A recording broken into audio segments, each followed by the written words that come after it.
Alors, si tu bosses, pour donner l'exemple, Technopolis, chez AXA.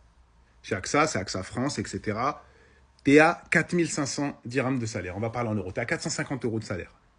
Si jamais tu bosses dans un centre d'appel lambda, au Maroc, dans les assurances, tu vas être entre 700 et 800 euros. Là, on ne parle pas de primes. Quand tu as des primes, c'est un petit peu plus haut, mais bon, ça, c'est comme partout.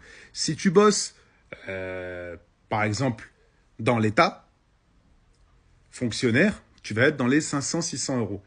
Si tu bosses chez les chauffeurs poids lourds qui conduisent les camions d'essence, parce qu'il y a beaucoup de vols, c'est assez spécial, ils sont dans les 600-650 euros par mois. Les gars qui conduisent les engins de travaux, ils sont dans les 1000 euros. Les ouvriers dans les chantiers non qualifiés, ils sont à 15 euros la journée. Les ouvriers qualifiés vont jusqu'à 20 euros. Enfin, il y a tout un modèle économique, en fait, qui est possible et qui est viable pour tout le monde. Mais vraiment, vraiment, vraiment, si vous avez les moyens, restez en immersion 2 mois, 3 mois pour comprendre le marché avant de faire quelque chose. Si vous n'avez pas les moyens, allez travailler, attendez, patientez. Par exemple, là, il y a une nana très sympa qui me disait qu'elle était en train d'ouvrir un centre de beauté à Marrakech, mais elle a tout un tas de questions.